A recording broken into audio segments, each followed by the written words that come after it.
I am Niyaz Ahmad Khan of DAV public school CCL Giridih. ये video class 10th standard students के लिए है। क्लास 10 में फिजिक्स के लिए जो सबसे पहला टॉपिक दिया गया है वो है रिफ्लेक्शन एंड रिफ्रैक्शन। हम लाइट बेस्ड पढ़ने जा रहे हैं, तो सबसे पहले लाइट के बारे में जानकारी लेते हैं कि व्हाट इज लाइट। तो light is a form of energy which produces sensation of vision. What is sensation of vision? To understand this, इस चीज़ को जानने के लिए, इस चीज़ को समझने के लिए आप ऐसा कर सकते हैं कि जब आप किसी लाइट से, किसी ऑब्जेक्ट से लाइट रिफ्लेक्ट होकर के आपके आंखों तक आती है, तो आपके आंख में जो रेटिना है, उस रेटिना में स्टिमुलेशन से इलेक्ट्रिक सिग्नल बनता है और वो इलेक्ट्रिक सिग्नल आपके ब्रेन में जाता है, तभी आप उस ऑब्जेक्ट को देखने का महसूस कर पाते हैं। लेकिन अगर लाइट ही ना पड़े, ऑब्जेक्ट से लाइट ही रिफ्लेक्ट ना हो, आपके आंखों तक आए ही नहीं, वो सेंसेशन बने ही नहीं, वो इलेक्ट्रिकल सिग्नल बने ही नहीं, तो आप लाइट को नहीं, किसी ऑब्जेक्ट को नहीं देख पाएंगे। अब light is a form of energy. ये किस तरह का एनर्जी फॉर्म है? तो ये इलेक्ट्रोमैग्नेटिक एनर्जी है। इस लाइट का आधा जो एनर्जी होता है वो इलेक्ट्रिकल एनर्जी होता है और आधा मैग्नेटिक एनर्जी होता है। तो लाइट से रिलेटेड जो सबसे पहला टॉपिक या जो सबसे पहला नेचुरल फेनोमेना हम लोग पढ़ने जा रहे हैं वो है reflection. What is reflection? What is reflection? तो लाइट जब किसी ऑब्जेक्ट के सरफेस पे पड़ता है तो वो सरफेस पे पड़ने के बाद वो बाउंस बैक देता है उसी मीडियम में, सेम मीडियम में बाउंस बैक होता है और इसी प्रोसेस को हम लोग रिफ्लेक्शन कहते हैं।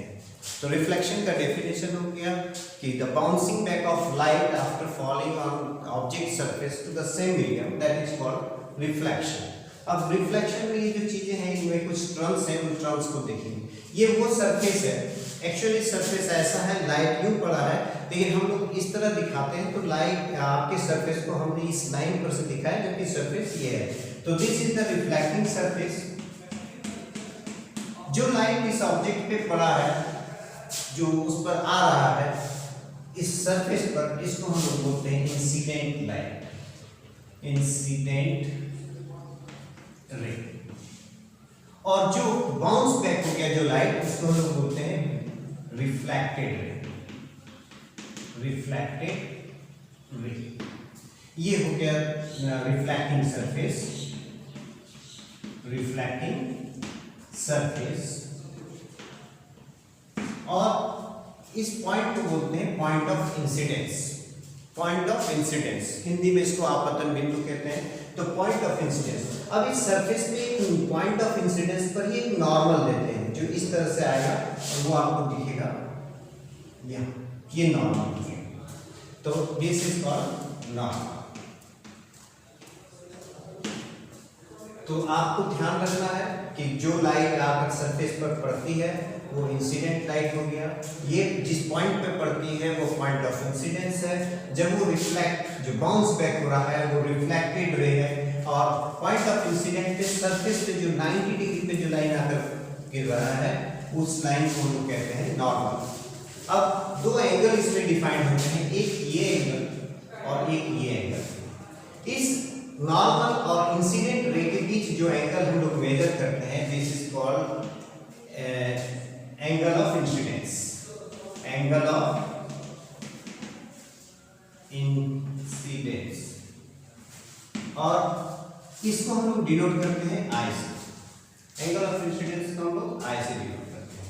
नेक्स्ट जो एंगल हम लोग मेजर करते हैं वो रिफ्लेक्टेड रे और नॉर्मल के बीच में, तो इस एंगल को हम लोग कहते हैं angle of reflection, angle of reflection. इसको जो डिनोट करते हैं हम लोग वो आर से करते हैं। ये एंगल आई हो गया और ये एंगल आर हो गया। अब क्या रिफ्लेक्शन ऑफ लाइट किसी रूल को फॉलो करता है, किसी नियम को फॉलो करता है? तो हाँ, ये एक रूल के अनुसार और एक नियम के अनुसार फॉलो करता है। नंबर 1, इसको बोलते हैं laws of reflection, laws of reflection. Laws of reflection में पहला जो सबसे पहला है वो incident ray, normal and reflected ray, ये तीनों लाइन, ये तीनों जो रेज हैं वो एक प्लेन पर बिलोंग करता है। आप इसको ऐसे समझ सकते हैं कि ये सरफेस है, ये नॉर्मल हो गया और ठीक इसके इसी लाइन पर ये इंसिडेंट रे और ये रिफ्लेक्टेड रे हो जाता है। तो ये जो प्लेन बनाता है, ये प्लेन एक्चुअली हम लोग जब भी प्लेन की बात करते हैं तो दिमाग में आता है कि ये तो सर बताए थे कि this is a reflecting plane या रिफ्लेक्टिंग सरफेस, लेकिन यहाँ वो सरफेस नहीं है, ये वो सरफेस है जैसे हमारा ये प्लेन हो गया रिफ्लेक्टिंग सरफेस, रेज ऐसे आए, यहाँ नॉर्मल होगा और ये रिफ्लेक्टेड होगा, तो ये तीनों इस प्लेन पर लाई करते हैं। तो नियम को आपको ध्यान रखना है कि पहला नियम है incident ray, normal and the reflected ray all lies on the same plane. Number two में क्या एंगल्स के बीच कोई रिलेशन है? यस, जितने एंगल से इंसिडेंट रे नॉर्मल से बनाते हुए जितने एंगल से इंसिडेंट रे यहाँ आएगा, रिफ्लेक्टेड रे का जो रिफ्लेक्शन होगा उसका वो जो जाएगा वो नॉर्मल से लगभग उतना ही एंगल बनाएगा, लगभग क्या उतना ही एंगल बनाएगा। तो angle of incidence is equal to angle of reflection, this is so reflection, the light ray when falls on some hard surface or polished surface, it bounces back to the same medium, this is called reflection। रे जो incident हो रहा है, incident रे जो reflect हो रहा है, रिफ्लेक्टेड रे, और यहाँ पे जिस सरफेस पे पड़ा है पॉइंट ऑफ इंसिडेंस जो नॉर्मल आ रहा है, इसको सिंपली नॉर्मल कहते हैं। एंगल्स हमेशा रेज और नॉर्मल के बीच मेजर करते हैं, तो अगर हम इंसिडेंट रे और नॉर्मल के बीच एंगल लेते हैं तो वो एंगल ऑफ इंसिडेंस कहलाएगा, और अगर एंगल हम नॉर्मल और रिफ्लेक्टेड रे के बीच लेते हैं तो वो एंगल ऑफ रिफ्लेक्शन कहलाएगा। नियम एक कि ये तीनों incident ray, normal and the reflected ray all will lies on the same plane. दूसरा, angle of incidence equal to angle of reflection. अब बात करते हैं मिरर।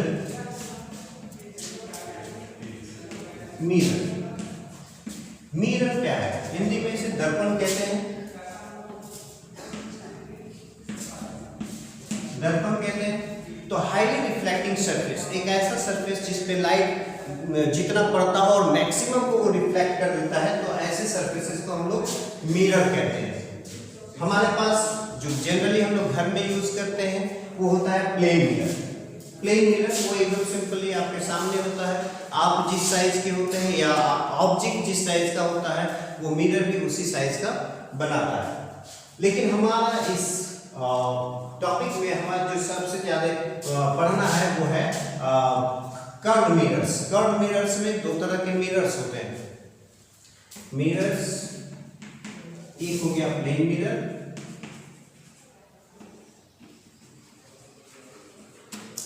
और दूसरा हो गया कर्व।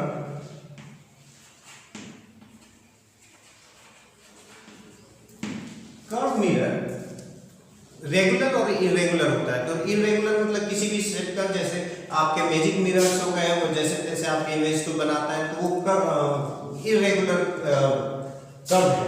लेकिन कुछ होते हैं रेगुलर कर्व जिसमें हम लोग दो पढ़ते हैं,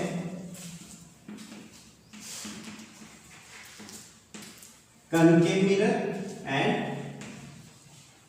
कन्वेक्स मिरर।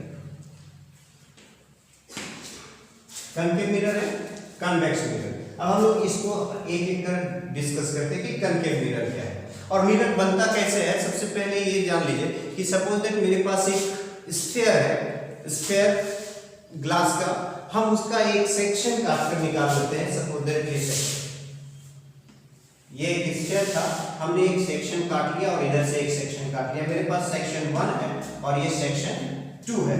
हम अगर सेक्शन 1 एंड 2 में से अगर इसको सिल्वराइज करते हैं, अगर हम इसके इनर पार्ट को सिल्वराइज करते हैं, मतलब इस साइड से आप नहीं देख पाएंगे, इसका रिफ्लेक्टिंग फेस ये आ जाएगा और ये सिल्वराइज फेस हो जाएगा। उसी तरह अगर हम इसके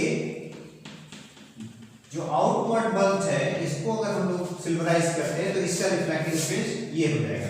तो इसमें से ये कन्वेक्स हो गया, ये कन्वेक्स, इसका रिफ्लेक्टिंग फेस और बल्स आउटवर्ड होता है, ये बाहर की तरफ होता है, ये कर्व आउटवर्ड होता है। लेकिन ये एक है जो कर्व इनवर्ड है, यानी ये कैविटी टाइप की बनाता है। आप इसको याद रख सकते हैं बहुत इजीली कि एक ऐसा मिरर जो खुद का रिफ्लेक्टिंग फेस को केव की तरह बनाता है वो कनकेव मिरर होता है। तो ये आपका कनकेव हो जाएगा, कनकेव मिरर, और ये हो जाएगा कन्वेक्स मिरर। ये आपके पास जो मिरर है वो इस तरह का है, ये कनकेव मिरर है और ये कन्वेक्स मिरर है। लेकिन चूंकि हमें कॉपी में ड्राइंग करनी होती है तो इसे हम ऐसे दिखाते तो आपको सिर्फ ये दिखता है या ये दिखता है। तो ये कनकेव मिरर आपको यहाँ दिख रहा है, कनकेव मिरर, तो हमने उसका ये पार्ट दिखाया। जबकि ये मिरर अगर आप अपनी तरफ घुमाते हैं तो ये पूरा फेस ऐसा आएगा, और इस मिरर को भी हमने ऐसे दिखाया हुआ है। अगर आप इसे अपनी तरफ करते हैं तो इसको आप ऐसे दिख सकते हैं स्फेरिकल में। तो कन्वेक्स और कनकेव मिरर को आप इजीली पहचान सकते हैं। अगर फेस आउटवर्ड अगर कर्व्ड है, रिफ्लेक्टिंग फेस आउटवर्ड कर्व्ड है और ये इस टाइप का सरफेस बनाता है तो ये कन्वेक्स है, और अगर ये इस टाइप से शेप बनाता है केविटी टाइप की तो ये कनकेव मिरर हो गया। नेक्स्ट, मिरर्स के साथ जुड़े हुए कुछ टर्म्स हैं जो हम लोग एक एक कर डिस्कस करेंगे।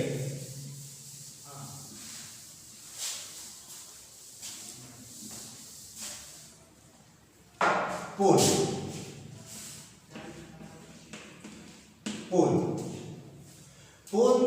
मिरर के सबसे मिडिल पॉइंट को हम लोग सबसे जो सेंट्रल पॉइंट होता है उसको हम लोग पोल कहते हैं। तो मिरर को हम ऐसे दिखा नहीं सकते हैं, तो हम इसे इस टाइप से दिखाएंगे। और ये हो गया आपका कनकेव मिरर। इस सेंट्रल पॉइंट को दिखाने के लिए हम इसको ऐसे दिखाते हैं, और ये जो एकदम बीच वाला पार्ट आएगा मिरर का, ये आ जाएगा पोल। इसको हिंदी में ध्रुव कहते हैं।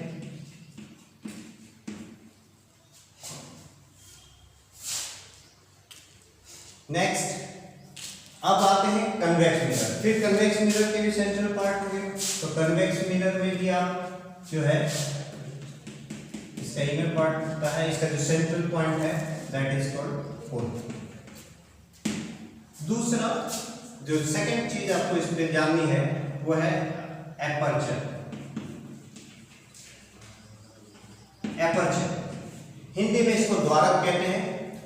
और एपर्चर होता है जब इसका आप फेस को देखेंगे तो ये जो फेस का जो डायमीटर है, यानी इस छोर से इस छोर तक, इस एंड से इस एंड तक, वो जो डायमीटर है, इस डायमीटर को ही हम लोग एपर्चर कहते हैं। तो हम लोग मिरर को थोड़ा सा 3 डायमेंशनल बनाते हैं।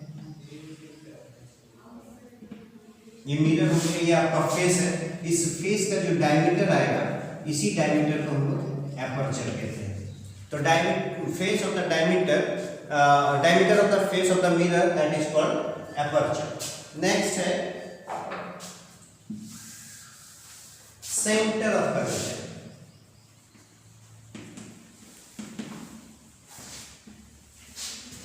सेंटर ऑफ कर्वेचर, आप जानते हैं कि ये जो मिरर आपने लिया है, ये मिरर किसी स्फीयर का पार्ट है, और वो स्फीयर का जो सेंटर होगा ये इसका। अगर हम चाहे तो इस मिरर से फिर हम उस स्फीयर को वर्चुअली ड्रॉ कर सकते हैं, ये भी किसी स्फीयर का पार्ट था, तो आप वर्चुअली उस स्फीयर को ड्रॉ कर लीजिए। तो जो स्फीयर मिलेगा उसका जो सेंटर आएगा, यही इसका सेंटर ऑफ कर्वेचर कहलाता है। ये मिरर इस स्फीयर का पार्ट है और इसके पास एक सेंटर है, इस सेंटर को ही इस मिरर का सेंटर ऑफ कर्वेचर कहते हैं। Next, radius of curvature. Radius of curvature, चूंकि ये स्फीयर का पार्ट है, स्फीयर का रेडियस होता है, तो सेंटर से इसके किसी भी एंड तक आप जाएंगे तो ये जो ड्रॉ होता है ये रेडियस होता है। तो जनरली हम लोग डिफाइन करते हैं the radius of the sphere of which the mirror is a part.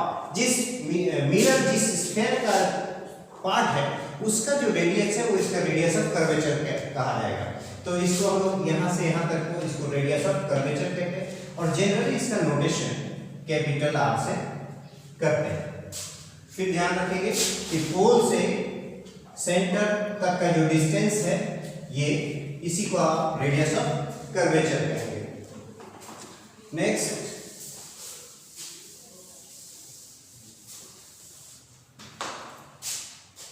Focus. Focus focus को हम लोग अलग अलग दोनों के लिए अलग अलग तरह से डिफाइन करेंगे। सपोज दैट एक कनकेव मिरर है और इस पे पैरेलल रेज आकर जिस पॉइंट पर ये मर्ज करेंगे, जिस पॉइंट पे ये मर्ज करेंगे एक जगह पे, ये इसका फोकस कहलाता है। नेक्स्ट कन्वेक्स मिरर के लिए, कन्वेक्स मिरर के लिए अगर आप पैरेलल रेज देंगे तो ये पैरेलल रेज डाइवर्ज आउटवर्ड हो जाएगा। हम ये रूल सिखाएंगे कि ये डाइवर्ज ऐसे क्यों होता है, लेकिन ये कहीं मीट नहीं करने वाले। अगर आप इसको वर्चुअली पीछे की ओर ड्रॉ करेंगे तो ये एक पॉइंट पे कटता हुआ मिलेगा और ये जिस पॉइंट पर ये इंटरसेक्ट कर रहा है, जिस पॉइंट पे एक दूसरे को इंटरसेक्ट कर रहा है, ये फोकस होगा। अब रही बात कि यहाँ पे रेज रियली में आपस में कट गए हैं, तो इस जगह पे जो इंटरसेक्शन है, यहाँ जो इमेज फॉर्म होना है, ये इमेज कहलाता है रियल इमेज। लेकिन यहाँ पे रेज मैंने वर्चुअली और इसको वर्चुअली बैकवर्ड ड्रॉ करके किया है, तो यहाँ जो इमेज फॉर्म हो रहा है वो वर्चुअल इमेज। तो image is the point where the rays after reflection intersect. Number 1, अब अगर रेज रियली में इंटरसेक्ट करते हैं तो इमेज आपका रियल बनता है। और अगर कोई भी एक, अगर सपोज दैट कोई एक रियल होता और एक वर्चुअल होता या दोनों ही वर्चुअल होता, तो ऐसे केस में जो वो इमेज फॉर्म करने वाला है वो वर्चुअल इमेज होता है। तो हम लोग जब यहाँ आए तो रियल और वर्चुअल इमेज के बारे में थोड़ा सा देखते हैं। रियल इमेज और वर्चुअल।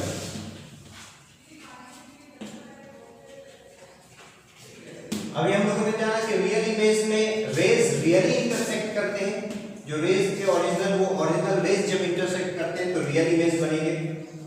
और जहां पे रेज वर्चुअली इंटरसेक्ट करते हैं तो वो वर्चुअल इमेज फॉर्म करने वाला है, ये वर्चुअल इमेज। अब रियल इमेज हमेशा आप कैसे पहचानेंगे रियल इमेज? तो रियल इमेज को आप पर्दे पे ले सकते हैं, ये इसको ऑन स्क्रीन आप ले सकते हैं। रियल इमेज को आप ऑन स्क्रीन ले सकते हैं और virtual image can not be taken on screen. इसका और पहचान है, एक पहचान हो गया कि अगर आप किसी इमेज को आप स्क्रीन पे ले सकते हैं तो वो रियल इमेज है, और अगर नहीं ले सकते हैं तो वो आपका वर्चुअल इमेज है। नेक्स्ट, रियल इमेज हमेशा आपको इन्वर्टेड मिलेंगे। रियल इमेज हमेशा इन्वर्टेड। तो ये इन्वर्टेड का मतलब होता है, इन्वर्टेड मीन्स हो गया उल्टा। अगर आपने ऑब्जेक्ट ऐसे रखा है तो मिरर पे वो इमेज या स्क्रीन पे जो इमेज जो है वो इस टाइप से उल्टा बनने वाला है। वर्चुअल इमेज ये आपका सीधा बनेगा। अगर ये है तो ये वर्चुअल इमेज सीधा बनेगा। वर्चुअल के लिए हम लोग डॉटेड लाइंस यूज करने वाले हैं, तो ये सीधा ही बनेगा। अगर ये यहाँ पे आपने किसी भी तरह के मिरर को रखा है, वो देखेंगे कि कब कैसे बनता है। यहाँ भी मिरर मैंने रखा है, और अगर ये इमेज बना इन्वर्टेड तो ये आपका रियल इमेज है। और अगर ये सीधा बनता है, इरेक्टेड बनता है, इसको इरेक्टेड बोलते हैं, सीधा बनता है, तो इसको आप वर्चुअल इमेज कहेंगे। एक टर्म्स और छूटा है इसके साथ, मिरर का एक और टर्म्स छूटा है, और वो है प्रिंसिपल एक्सिस। प्रिंसिपल एक्सिस का बहुत इंपॉर्टेंस है आपके ड्राइंग में, और इसलिए प्रिंसिपल एक्सिस को जानना बहुत जरूरी है। सपोज दैट ये मेरे पास एक कनकेव मिरर है, ये इसका कोन है, और ये इस स्फीयर का टुकड़ा है, उस स्फीयर का सेंटर ये है, जो कि इस मिरर का सेंटर ऑफ कर्वेचर कहलाता है। ये रेडियस ऑफ यहाँ से यहाँ तक का डिस्टेंस रेडियस ऑफ कर्वेचर कहलाता है। अब इन दोनों पॉइंट से होके जो इनफाइनाइट लाइन क्रॉस करने वाला है, इसी लाइन को हम लोग बोलते हैं principal axis. This is called principal axis. इसी तरह आप कन्वेक्स मिरर लेंगे तो कन्वेक्स मिरर में आपका ये पोल हो जाएगा। कन्वेक्स मिरर के केस में आपका जो सेंटर आने वाला है, जो कि इसका इधर ड्रॉ होगा, तो जो सेंटर आने वाला है वो यहाँ आएगा, सेंटर ऑफ कर्वेचर, और पोल और सेंटर ऑफ कर्वेचर से जो इमेजिनरी वर्चुअल लाइंस क्रॉस करेगा उस लाइन को हम लोग बोलते हैं प्रिंसिपल एक्सिस। प्रिंसिपल एक्सिस, तो अब यहाँ पे फोकस को आप डिफाइन कर सकते हैं। ये जो पॉइंट आता है, पॉइंट ऑफ इंटरसेक्शन, ये प्रिंसिपल एक्सिस पर ही आता है, यहाँ भी ये प्रिंसिपल एक्सिस पर ही आता है। तो कन्वेक्स कनकेव लेंस के लिए अगर आपको फोकस डिफाइन करना हो तो it is the point of the principal axis. ये वो बिंदु है प्रिंसिपल एक्सिस में where the ray parallel rays after reflection converges. अब एक वर्ड आया कन्वर्जेस, तो इस कनकेव मिरर के लिए एक नया वर्ड यूज होता है, कन्वर्जिंग मिरर। कन्वर्जिंग मिरर वो इसलिए कि ये हमेशा रेज को, पैरेलल रेज को या किसी भी तरह रेज को ये कन्वर्ज करता है, इसलिए कन्वर्जिंग मिरर भी कहते हैं। ये है कनकेव मिरर, ये हो गया कनकेव मिरर। अब यहाँ पे इसके लिए फोकस को पहले डिफाइन करते हैं और फिर देखते हैं कुछ दूसरा। यहाँ पे parallel rays after reflection diverge हो रहा है। डाइवर्ज हो रहा है मतलब बाहर की ओर जा रहा है, सो डाइवर्ज हो रहा है। लेकिन अगर यहाँ से अगर कोई देखे तो लगे कि इस पॉइंट से ये डाइवर्ज हो रहा है, यानी फोकस से ये डाइवर्ज हो रहा है। कौन सा रे? जो पैरेलल रेज इस पे इंसिडेंट हुए वो पैरेलल रेज आफ्टर रिफ्लेक्शन ऐसा महसूस होता है, यानी seems to diverge out from a point on the principal axis. Principal axis के एक पॉइंट से डाइवर्ज होता हुआ मिलता है, तो ये इसका फोकस कहलाएगा। अब आप डिफाइन कर सकते हैं इजीली कि it is the point on the principal axis of a convex mirror in which the parallel rays after reflection seems to be diverging outward, बाहर की ओर।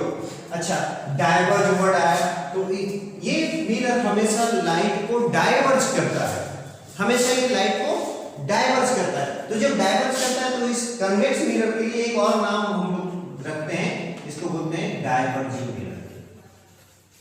डाइवर्जिंग मिरर, और ये था पहले हम क्या जानते थे, कन्वेक्स मिरर। तो आप कंफ्यूज नहीं करेंगे, बहुत सिंपल सा है कि आपको अगर कभी-कभी आपके क्वेश्चन में, आपके प्रश्नों में डाइवर्ज करना है, डाइवर्जिंग बोलना है, तो सीधा ध्यान रखना कि कौन सा मिरर डाइवर्ज करता है। तो आपको दिख रहा है कि कन्वेक्स मिरर डाइवर्ज करता है। और अगर कन्वर्जिंग वर्ड आता है तो आपको ये दिमाग में रखना है कि कौन सा मिरर कन्वर्ज करता है। क्लियर है? नेक्स्ट हम लोग आगे बढ़ते हैं, कुछ ड्राइंग्स देखते हैं कि अगर हम ऑब्जेक्ट को कहीं रखते हैं तो कहाँ बनेगा, इमेज कैसा बनेगा, इसके बारे में हम लोग डिस्कस करने वाले हैं। तो सबसे पहले हम कनकेव मिरर के लिए लेते हैं।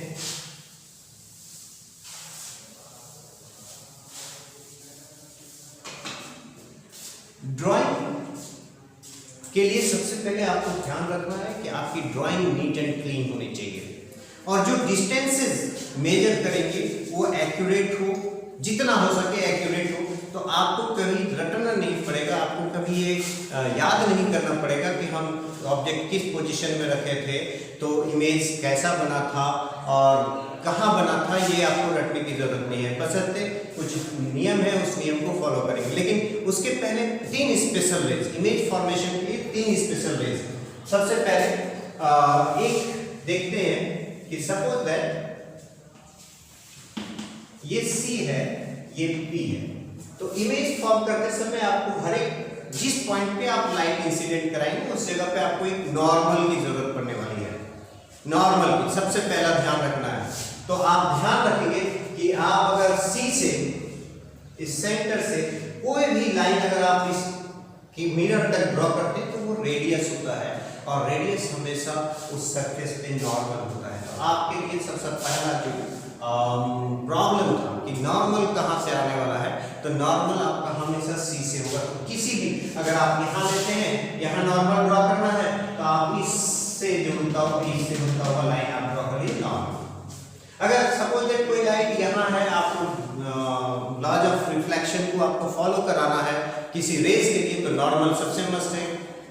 सब नॉर्मल सबसे मस्ट है।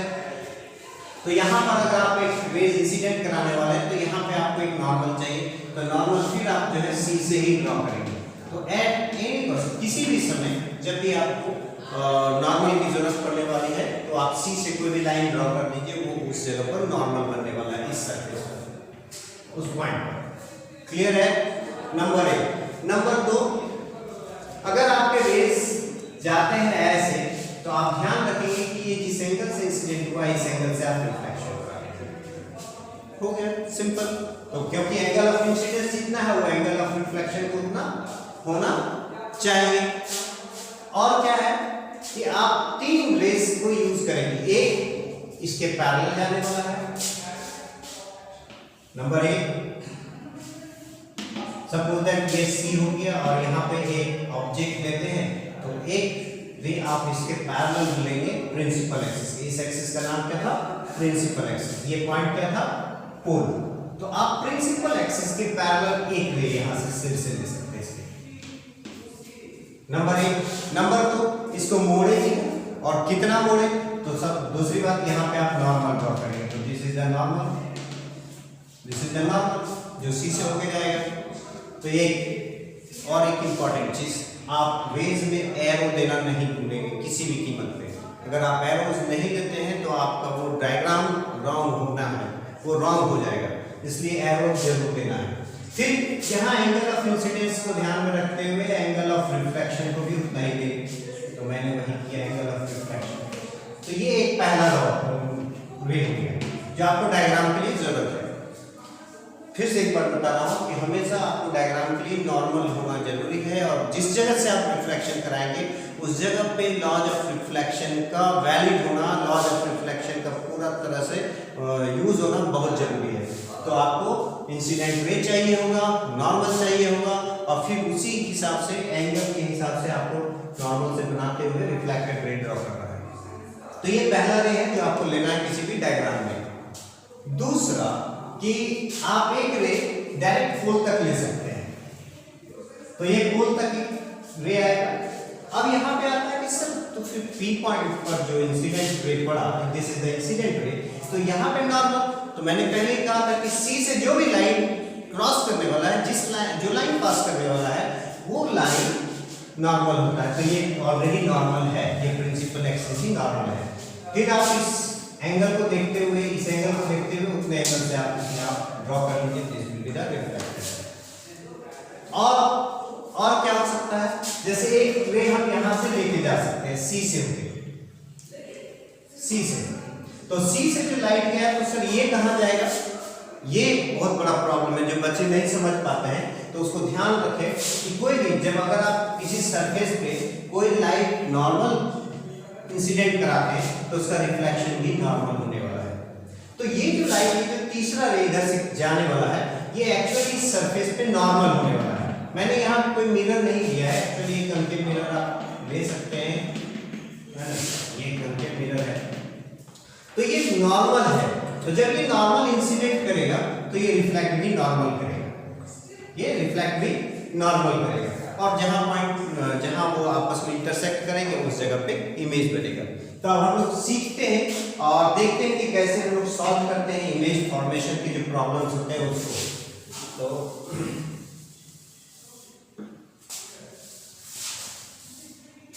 हमें सबसे पहले देखना है ऑब्जेक्ट पोजीशन क्या है। ऑब्जेक्ट पोजीशन, मिरर हम चूज करते हैं कनकेव मिरर। तो सबसे पहले मानते हैं कि एट इंफिनिटी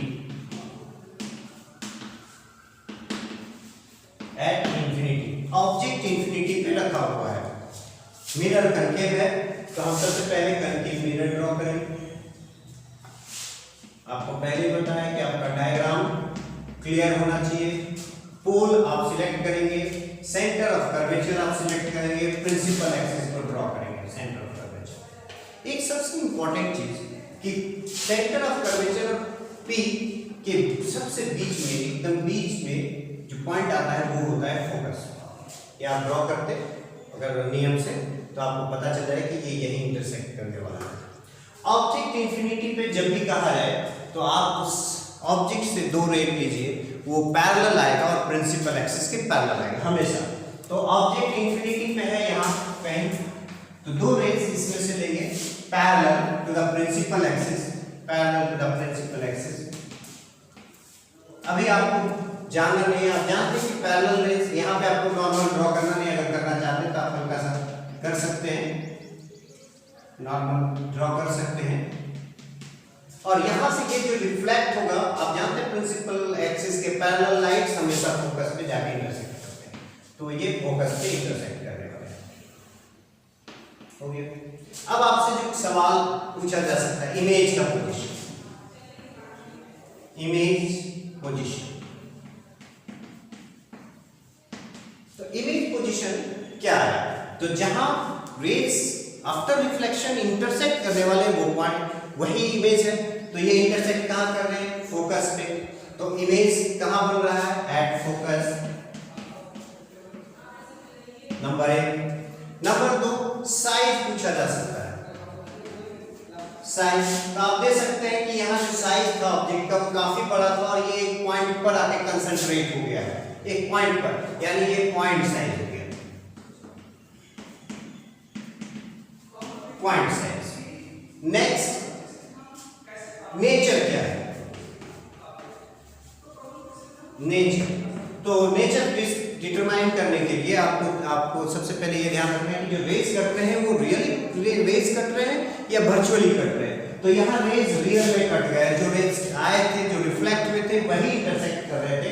तो यहाँ रेज रियल कटे हैं, तो इमेज जो बनता है वो रियल इमेज है। अब एक सबसे अच्छी बात कि रियल इमेज सीधा होता है कि उल्टा होता है, इरेक्टेड है कि इन्वर्टेड है? तो हम पहले बता चुके हैं कि जो रियल इमेज होता है वो इन्वर्टेड होता है। तो रियल एंड इन्वर्टेड, इन्वर्टेड। अब आते हैं एक दूसरा, आप देख सकते हैं कि आपको यहाँ ये चीज कहीं भी आपको रटना नहीं, आप सिर्फ ड्राइंग अगर जानते हैं, क्लियर ड्राइंग कर सकते हैं। ध्यान रहे कि डिस्टेंसेस आप बराबर रखेंगे, आप ये कहीं भी लीजिए, लेकिन ये बीच में होना चाहिए फोकस को। जो रूल बताए, पैरेलल रेज फोकस से होके जाता है, और भी जो रेज है 3 रेज बताए थे वो कैसे कैसे क्रॉस करता है और क्यों रूल को फॉलो करते हुए जाता है वो आपको पता है। तो अब नेक्स्ट एक पॉइंट लेते हैं कि object beyond C, beyond C मतलब सेंटर ऑफ कर्वेचर से दूर। तो बियॉन्ड सी में आप, ये आपका कनकेव मिरर है,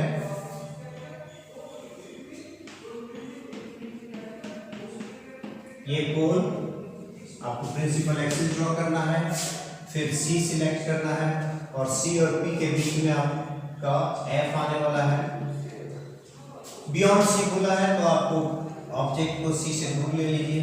आपको मैंने कहा कि आप यहाँ से, आपके पास 3 रेज होते हैं, 3 तरह के रेज होते हैं और 3 में से कोई 2 अगर आप लेते हैं वो कहीं ना कहीं इंटरसेक्ट करेगा और वही इमेज फॉर्म करेगा। तो आप 2 से भी बना सकते हैं, 3 से भी बना सकते हैं। बेहतर होता है कि आप कोई 2 ही लें। तो एक आप यहाँ से पैरेलल लिए, और पैरेलल लेंस आपको बता चुके हैं कि ये फोकस से जाएगा। नेक्स्ट, और सेकंड जो है वो आप पी से लेकर के ला सकते थे, तो पी से हम एक ले लेते हैं। आप पहले 2 रेज से बनाने का ट्राई कीजिए, फिर आप यहां से इसको उतने ही एंगल से, तो ये इंटरसेक्ट करता है यहाँ पे। और ये हमेशा आपसे भी गलती नहीं होगा अगर आपकी ड्राइंग क्लियर है तो, इसलिए ध्यान रहे कि ड्राइंग अच्छे से करनी है और जो रूल्स है उस रूल्स को फॉलो करना है। तो ये आप देख सकते हैं। अब आते हैं इमेज का पोजीशन, इमेज पोजीशन। तो इमेज पोजीशन मैंने देखा सी और एफ के बीच में, यानी बिटवीन सी एंड एफ। कभी कभी कहीं कंफ्यूजन ना हो तो सी एफ के डबल डिस्टेंस पे है तो इसको 2f भी कहते हैं। तो ये कंफ्यूजन नहीं, बुक में एफ भी यूज करते हैं, 2f भी यूज करते हैं या सी भी यूज करते हैं। तो अगर 2f कहता है तब भी आप समझ रहे हैं कि f से डबल डिस्टेंस पे जो पॉइंट है दैट इज सी। तो यहां से यहां तक ये फोकल लेंथ होता है, तो ये पहला एफ हो गया और ये एफ, टोटल डिस्टेंस 2f है, तो सी का एक सेकंड नेम है 2f। नेक्स्ट है साइज।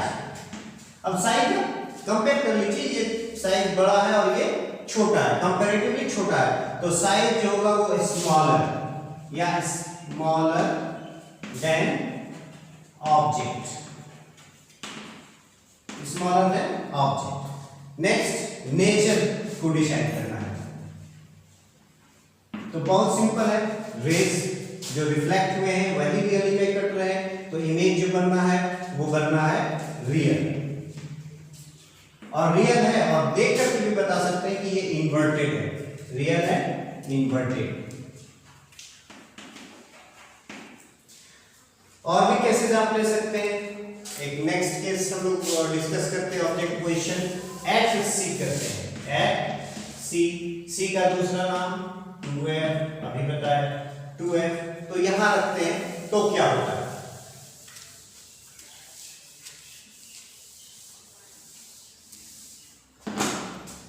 मिरर कनकेव, पहले मिरर को ड्रॉ करते हैं, उसका सेंट्रल पॉइंट यानी पोल डिटेक्ट करते हैं, प्रिंसिपल एक्सिस ड्रॉ करते हैं, सी सिलेक्ट करते हैं, दोनों के ठीक बीच में एफ को लेते हैं, ऑब्जेक्ट को सी पे रखते हैं यहाँ पे, और इससे एक पैरेलल रेज लेते हैं। ये पैरेलल रेज आप जानते हैं कि वो एफ से ही जाना है, ये ऐसे ही नहीं गया है, इसके लिए क्या है कि यहाँ रूल फॉलो हुआ है, ये एंगल को जितना एंगल से इंसिडेंट था उतना एंगल से रिफ्लेक्ट हुआ है, तो ये दिखाने की जरूरत नहीं होती है, बस इसको आप ध्यान रखें कि ये एफ से जाना है। दूसरा आप ले सकते हैं कि इसको आप पोल तक ले जाइए, पोल तक, और फिर यहाँ से उतने ही एंगल पे आप इसको रिफ्लेक्ट कीजिए, तो ये आकर यहाँ इंटरसेक्ट करेगा, यानी कि जो इमेज बना वो भी सी पर बन जाएगा लगभग। तो इमेज का पोजीशन एट सी, अगेन एट सी। साइज सेम साइज आप देख सकते हैं, सेम साइज। नेचर, नेचर आप रियल है क्योंकि रेज रियल ही कट रहे हैं, रियल, और इन्वर्टेड है, इन्वर्टेड। नेक्स्ट लेते हैं object between C, between C that is 2f and f। अब यहां से ये उल्टा होना शुरू करेगा, जब ये यहां था तो यहां बना था, तो ये अगर यहां रखेंगे तो इसका इमेज यहां बनने जा रहा है, इसको हम लोग तुरंत ड्रॉ कर सकते हैं। अब हम लोग काफी कुछ सीख गए इसमें, जैसे ये कनकेव मिरर हो गया,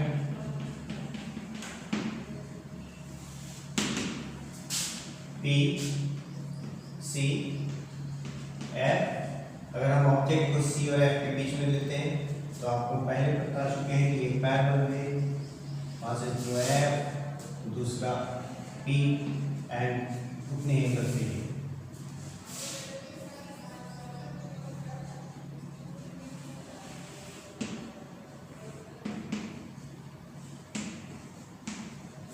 तो यहाँ आपको दिख रहा है कि जब वो ऑब्जेक्ट को आप between C and F choose किए लिए तो इमेज जो है बियॉन्ड सी बन गया, और हम जान रहे थे कि जब बियॉन्ड सी लिए थे तो इमेज इसके बीच में बना था, यानी कि अब वो उल्टा होना शुरू हो गया। Image position, image position beyond सी,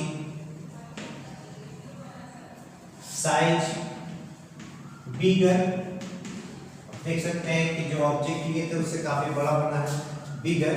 नेचर दिख रहा है आपको, नेचर है रियल एंड इन्वर्टेड, उल्टा इन्वर्टेड। एक केस और डिस्कस करते हैं, एट एफ। आप जानते हैं एट एफ कब इमेज बना था, जब आपने ऑब्जेक्ट को इंफिनिटी पे रखा था। ऑब्जेक्ट इंफिनिटी पे रखे थे तो इमेज एफ पे बना था, अगर ऑब्जेक्ट को एफ पे रखेंगे तो इमेज कहां बनता है वो देखिए।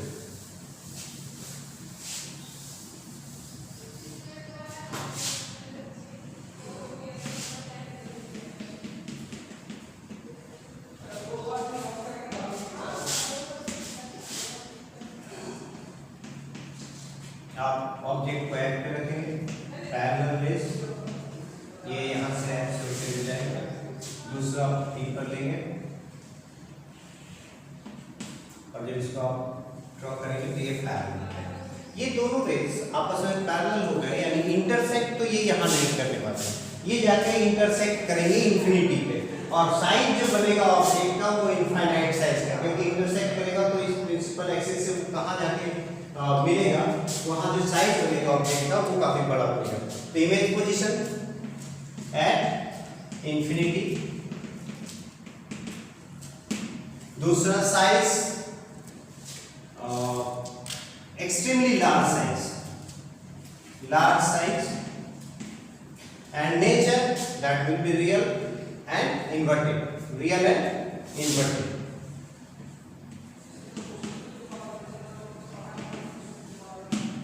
अब सबसे इंपॉर्टेंट केस, इसको याद रखना है, हर एक बच्चे को इसको याद रखना है,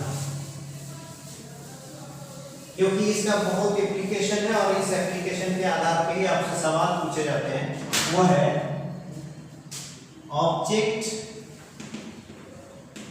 between F and P, F and P। इस F एंड P वाला जो केस है, इस केस का यूज है और इससे आपको सवाल पूछे जाएंगे, और क्यों पूछे जाते हैं, कैसे होता है, वो देखते हैं पहले। ये आपका कनकेव मिरर, पोल C, F, ऑब्जेक्ट को मैंने F और P के बीच रख दिया। अब यहां से पैरेलल रेस ये F से होके जाएगा, दूसरा आप P पे लेंगे, उतना ही एंगल से लेंगे और इसको आप, ये तो इधर नहीं इंटरसेक्ट करने वाला है, ये तो कंफर्म है, तो ये इंटरसेक्ट करेगा कहां, बैक।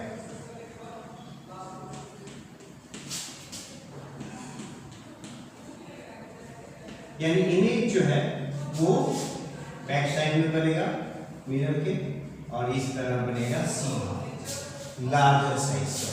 तो पहले हम लोग डिस्कस कर लेते हैं इमेज पोजीशन।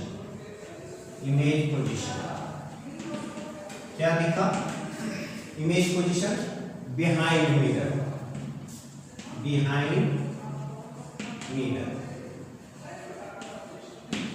बिहाइंड मिरर का मतलब हो गया पीछे, मिरर के पीछे। नेक्स्ट हो गया साइज, बिगर, नेचर बता सकते हैं, चूंकि रेज यहाँ रियली इधर निकल गए, उसको हम लोग ने वर्चुअली बैकवर्ड ड्रॉ किया और ये आया है, इसलिए इस वर्चुअल है और इरेक्टेड है, सीधा।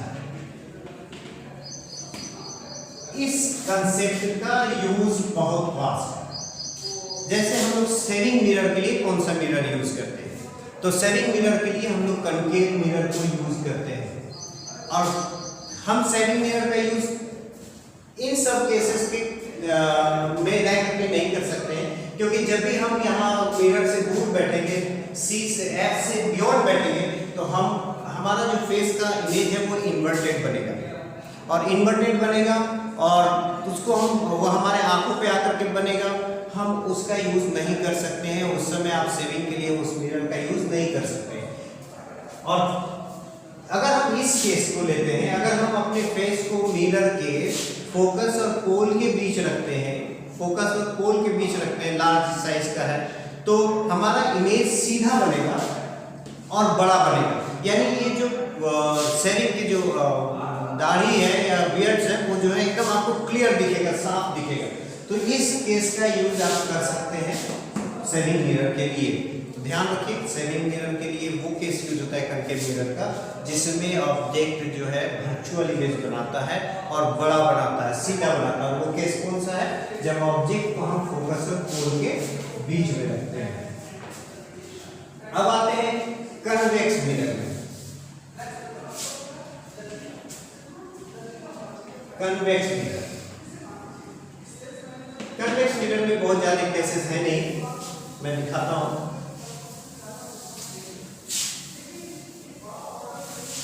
दो केसेस डिस्कस करेंगे इसमें हम।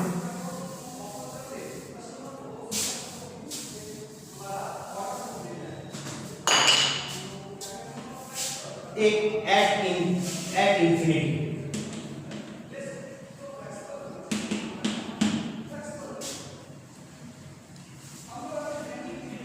ये कन्वेक्स मिरर है। बाकी सारी चीजें एफ और सी इधर होता है, इसके अलग अलग केस नहीं बनते हैं हो जाए। तो ये पोल है, ये प्रिंसिपल एक्सिस, इसका सी यहाँ होना है, एफ यहाँ होना है, और ऑब्जेक्ट इंफिनिटी पे है। तो मैंने पहले ही कहा कि इंफिनिटी से जब भी आप रेज लेंगे कोशिश ये रखनी है कि वो रेज प्रिंसिपल एक्सिस के पैरेलल, तो एक यहाँ से ले लेते हैं और एक यहाँ से। इसमें कोई बाउंड्री नहीं है, कोई बाउंडेशन नहीं है, आप जहाँ से चाहे आप उसके दो रेज सिलेक्ट कर सकते हैं। तो हम कोशिश करते हैं कि दोनों एंड से इसके दो पैरेलल रेज दिए। अब ये पैरेलल रेज चूंकि इंफिनिटी से आ रहे हैं तो इसे पास होना है फोकस है, और हम जानते हैं कि ये कन्वेक्स मिरर है तो ये इधर नहीं जाएगा, फोकस ही से होके निकलता हुआ दिखेगा, डाइवर्जिंग आउटवर्ड दिखेगा। तो हम इसको डाइवर्जिंग आउटवर्ड दिखाते हैं, और ये ऐसा रहेगा जैसे फोकस है, क्योंकि हमने पहले डेफिनेशन में बताया था कि ये फोकस तो इसका इस पर होता है और उस पॉइंट से वो डाइवर्ज होता हुआ दिखेगा। तो आप देख सकते हैं कि इमेज का पोजीशन क्या बना,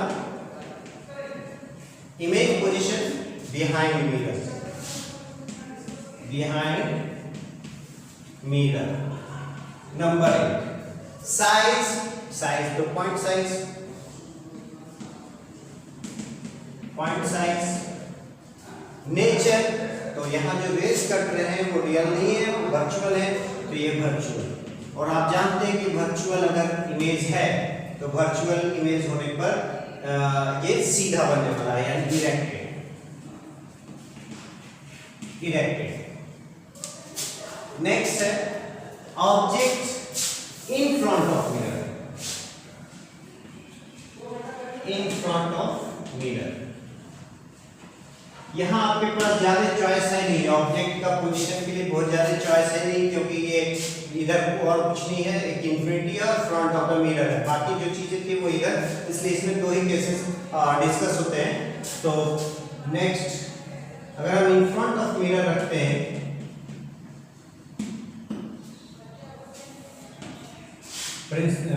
पोल सी इन बिटवीन एफ, और ऑब्जेक्ट को मैंने यहां रखा, तो ये आपको पहले ही कहा गया है कि यहां से दो रेज सिलेक्ट करेंगे इसके हेड से, एक ray parallel to the principal axis जो कि फोकस से जाएगा, यहां जाएगा नहीं, जाता हुआ लगेगा, यानी कि ये रिफ्लेक्ट हो जाएगा इस डायरेक्शन में, ताकि ये लगे कि एक्स से होके जा रहा है।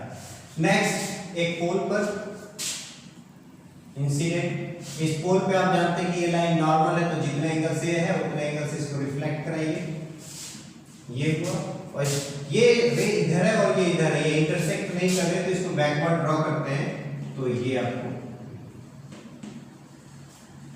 यहां पे अब आप इजीली देख सकते हैं कि image position again behind mirror,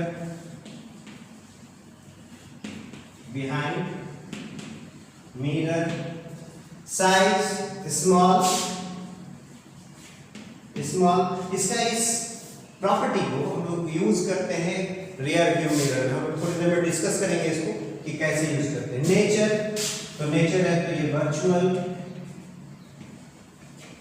और इरेक्टेड, सीधा, ये जिस डायरेक्शन में है वो प्रिंसिपल एक्सिस से ऊपर है, ये भी प्रिंसिपल एक्सिस से ऊपर है, इसलिए इसको बोलते हैं इरेक्टेड, सीधा, erected.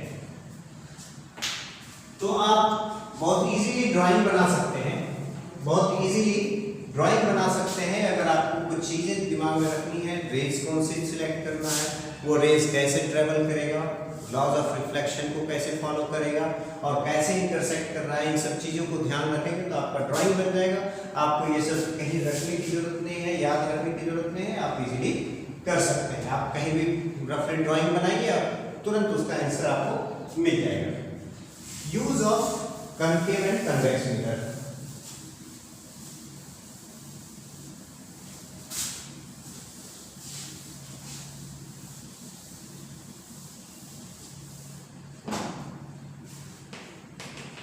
use of concave and convex mirror। चलिए देखते हैं कनकेव मिरर का एक यूज हमने अभी बताया कि as a semi mirror, as a shaving mirror. और शेयरिंग मिरर की तरह जब हम इसको यूज करते हैं तो इसका कौन सा कैरेक्टरिस्टिक्स या कौन सा फॉलो होता है, वो जिसमें हमने ऑब्जेक्ट को मिरर के फोकस और पोल के बीच रखा था, कॉन्केव मिरर के फोकस और पोल के बीच रखा था। तो इस केस में इमेज आपके पास वर्चुअल और इनलार्ज बने थे सीधा, और आपको शेयरिंग के लिए, दाढ़ी बनाने के लिए आपका चेहरा उस मिरर में सीधा दिखना चाहिए, इसलिए और बड़ा दिखना चाहिए ताकि आप क्लीन से कर सकें। तो इस केस का यूज करते हैं एक। दूसरा, इसका यूज डेंटिस्ट करते हैं, यूज बाय डेंटिस्ट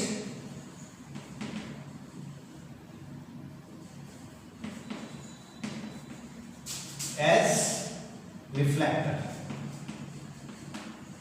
डेंटिस्ट भी करते हैं और ईएनटी स्पेशलिस्ट भी करते हैं, क्योंकि लाइट को मुंह के अंदर या कान या नाक के अंदर भेजना होता है तो वो ये इस मिरर से हो सकता है। सपोज दैट मेरे पास एक मिरर है, कॉन्केव मिरर अगर ये है, और इसके फोकस पे अगर हम एक बल्ब जलाते हैं तो ये ऑब्जेक्ट बनता है, ये रेज यहाँ से ट्रेवल करके ये सीधा हो जाता है, तो ये कान के अंदर तक भेजा जा सकता है लाइट को।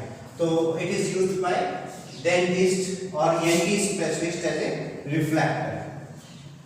कन्वेक्स मिरर का यूज, स्पेशल जिसका यूज एक और है, इसका कॉन्केव मिरर का एक और मोस्ट इंपॉर्टेंट है, ये सर्च लाइट। आप देखेंगे कि जो आर्मी है उसके पास बड़े बड़े लाइट होते हैं, वो रिफ्लेक्टर जो है लाइट को काफी दूर तक रिफ्लेक्ट करते हैं, तो ये सर्च लाइट पे भी इसका यूज कर सकते हैं।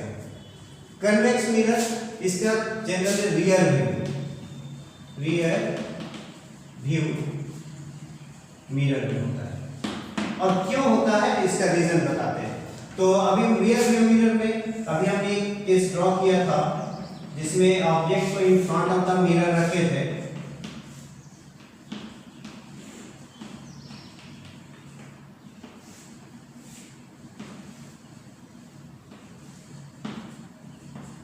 और ये वर्चुअल इमेज बना था। तो इसी केस से हम लोग रियर व्यू मिरर लेते हैं, यानी कि जो गाड़ी वाला है, ये जो ड्राइवर है, उसको अपने पीछे, गाड़ी के पीछे का मैक्सिमम एरिया को देखना होता है, यानी लार्ज एरिया को देखना होता है और सीधा देखना होता है। तो कन्वेक्स मिरर की एक प्रॉपर्टी होती है कि ये पूरा उस साइज को, उस बड़े साइज को छोटे से एरिया में कन्वर्ज कर देता है और सीधा बनाता है। तो इससे क्या होता है कि गाड़ी वाले के लिए या ड्राइवर के लिए पीछे का मैक्सिमम एरिया देख पाना आसान होता है और क्लियर देख पाना आसान होता है, सीधा देख पाना आसान होता है, इसलिए इसको हम लोग रियर व्यू मिरर में यूज करते हैं। अब आते हैं कुछ फार्मूलाज हैं जो इसके न्यूमेरिकल सॉल्व करने में काम आएंगे, लेकिन उसके पहले हम लोग देखते हैं कि इसे क्या कहते हैं। यू वी एफ लोगों ने सुना होगा, तो उसको कैसे डिसाइड करते हैं। सपोज दैट ये केस हम ड्रॉ कर रहे हैं,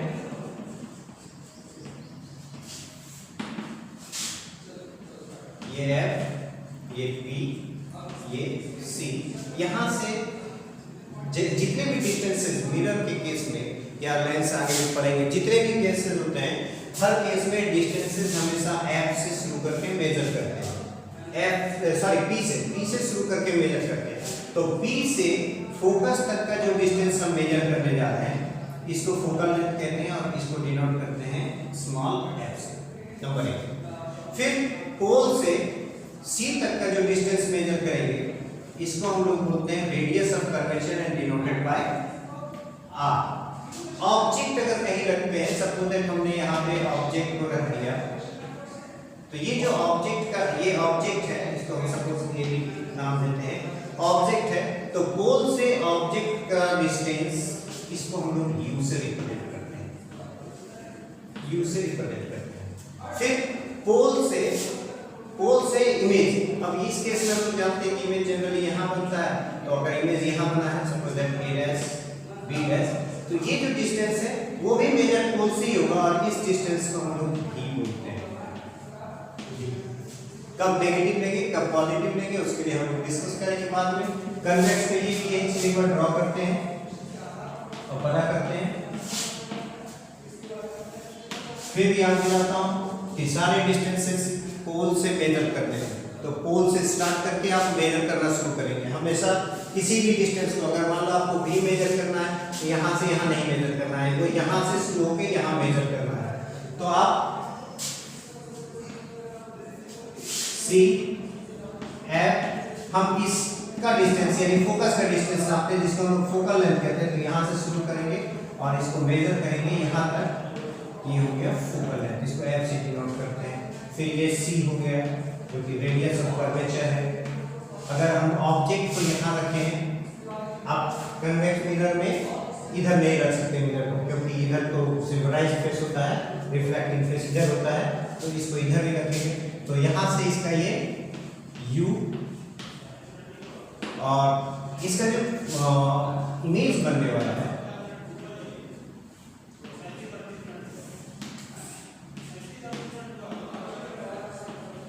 वो यहाँ बनना है।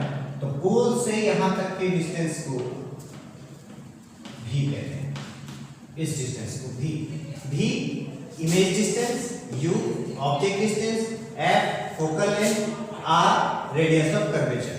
साइन कन्वेंशन में आते हैं कि इसमें हम नेगेटिव कब लेते हैं और पॉजिटिव कब लेते हैं। तो साइन कन्वेंशन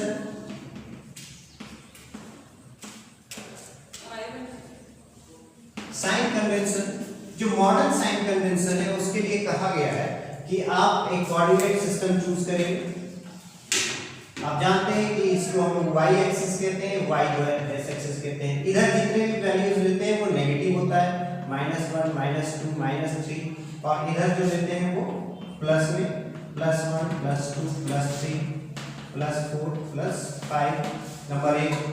और ये x एक्सिस में इधर ये नेगेटिव होता है, -1 -2 -3 -4 एंड -5। इधर है 1 2 3 4 5। इसमें एक रिस्ट्रिक्शन है कि आप साइन कन्वेंशन को यूज करने के लिए आपको मिरर को यहाँ आपको प्लेस करना पड़ेगा, इस जगह पे ओरिजिन पे प्लेस करना पड़ेगा। तो सबसे पहले आपको मिरर को ओरिजिन पे प्लेस करना है और इस तरह से प्लेस करना है कि मिरर का जो फेस है यानी रिफ्लेक्टिंग फेस है वो नेगेटिव एक्स एक्सिस की तरफ आ जाए, नेगेटिव एक्स एक्सिस की तरफ आ जाए। सपोज ये रिफ्लेक्टिंग फेस है तो इसको हम उठा के ऐसे रखना है, पोल और इस कोऑर्डिनेट सिस्टम का ओरिजिन कंसाइड कर जाना चाहिए। तो हम अगर इसे उठा के ले जाते हैं तो ये कुछ इस तरह का होगा, इस तरह का। फिर ध्यान रखें कि आपको जो फेस रखनी है वो नेगेटिव एक्स एक्सिस की तरफ होना चाहिए, नेगेटिव एक्स एक्सिस की तरफ होना चाहिए, ध्यान दें। और पोल को ओरिजिन के साथ कंसाइड कर देना है। दूसरा, अगर इस मिरर को हमको रखना है तो फिर हम इस मिरर को उठा करके यहाँ रखते हैं कन्वेक्स मिरर, तो इस तरह से रखेंगे। अब भी देख सकते हैं कि कन्वेक्स मिरर का face negative x axis, convex mirror का फेस नेगेटिव एक्स एक्सिस। अब अगर कोई डिस्टेंस आपको इधर, अब आप देख सकते हैं कि अगर U V या F या R कुछ भी अगर इधर आता है तो वो नेगेटिव वैल्यू के साथ आएगा। मेजरमेंट आपको फिर यहाँ से ओरिजिन से शुरू करना है, चाहे C मेजर करना हो, U या V या F कुछ भी मेजर करना हो। दूसरा, अगर इधर कुछ मेजर करना हो तो वो प्लस। तीसरा, कि अगर ऑब्जेक्ट आपका ऐसे रखा हुआ है तो यानी कि ये पॉजिटिव y एक्सिस के डायरेक्शन में, तो जो भी प्रिंसिपल एक्सिस के ऊपर आप डिस्टेंस मेजर करेंगे, सपोज दैट ये ऑब्जेक्ट था या ये इमेज था, तो इसकी जो हाइट्स मेजर करेंगे आप वो पॉजिटिव होगा। लेकिन अगर यहाँ पे ऑब्जेक्ट इमेज इन्वर्टेड होता है तो आपका जो इसका हाइट है वो आपको नेगेटिव लेना पड़ेगा। नेक्स्ट है हम लोग इसको और एक तरीके से नेक्स्ट क्लास में हम लोग इसको एक और तरीके से जानेंगे जिसमें बहुत आसान हो जाता है कि आप कैसे तुरंत प्लेस कर, आपको इतना रूल फॉलो करना नहीं होता है। तो आप लोग इसको देखिए, पढ़िए और ड्राइंग को आप लोग बार बार बनाने की कोशिश कीजिए ताकि आपका नीट एंड क्लीन ड्राइंग बने। और अगर आप ड्राइंग क्लियर बनाते हैं तो आपका पूरा टॉपिक जो ड्राइंग का है और उससे रिलेटेड जो प्रॉब्लम होंगे वो आपका क्लियर हो जाएगा। Thank you.